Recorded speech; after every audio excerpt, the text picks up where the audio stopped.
আউযুবিল্লাহি মিনাশ শাইতানির রাজিম। বিসমিল্লাহির রহমানির রহিম। আসসালামু আলাইকুম।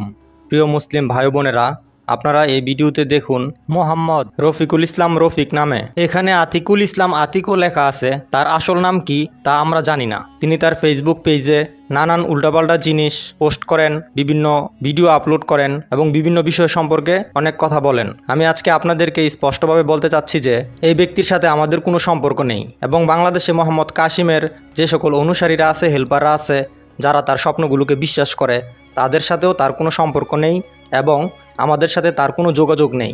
আমরা তাকে চিনি না। আপনারা দেখবেন যে সে মোহাম্মদ কাসিমের ছবি ব্যবহার করে এবং সে নিজেকে ইমাম মাহমুদ, হাবিবুল্লাহ আরও অনেক কিছু দাবি করে। আরও একটা কথা আমি আপনাদেরকে বলতে চাই যে ইমাম মাহমুদ নিয়ে কোনো সহি হাদিস নাই, তাই এই সকল বিষয় নিয়ে আমাদের কখনোই বিভ্রান্ত হওয়া উচিত নয়। এবং আমি আপনাদেরকে এই বিষয়টাও স্পষ্টভাবে বলতে চাই যে কোনো ব্যক্তি যদি মোহাম্মদ কাসিমের ছবি বা তার নাম ব্যবহার করে ভিন্ন কোনো কিছু প্রচার করে এবং সেটা যদি হয় ইসলাম বিরোধী বা কোনো দেশ বা রাষ্ট্রবিরোধী, তাহলে এই সকলের জন্য কিন্তু আমাদের কোনো দায়ভার নাই। আপনারা অবশ্যই আমাদের Mohammad Kasim Bangla YouTube channel, mohammodkasimBangla.com website এবং মোহাম্মদ কাসিম বাংলা ফেসবুক পেজ থেকে মোহাম্মদ কাসিমের রহমানি স্বপ্নগুলো পড়বেন এবং আমাদের কাছ থেকে এই বিষয়গুলো সম্পর্কে আরও বিস্তারিতভাবে জানবেন।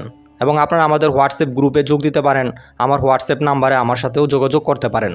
অন্য কারো কাছ থেকে মিথ্যা কোনো তথ্য জেনে বিভ্রান্ত হবেন না। আমি আবারও আপনাদেরকে অনুরোধ করব যে আপনারা এই ব্যক্তিটি থেকে দূরে থাকুন এবং তার কোনো বিষয়কে বিশ্বাস করবেন না এবং তার সাথে আমাদের কোনো সম্পর্ক নেই। এবং সে মোহাম্মদ কাসিম ভাইয়ের ছবিকে ব্যবহার করে সে আমাদেরকে এক প্রকার ঝামেলায় ফেলার চেষ্টা করতেছে। আপনারা দেখবেন যে এই ব্যক্তিটি আমাদের বাংলাদেশ বিরোধী, সরকার বিরোধী এবং বিভিন্ন দেশ বিরোধী ও নানান বক্তব্য দিয়ে থাকে। তার কোনো রকম কর্মকাণ্ডের সাথে আমাদের কোনো সম্পর্ক নেই। জাযাকাল্লাহু খায়রান।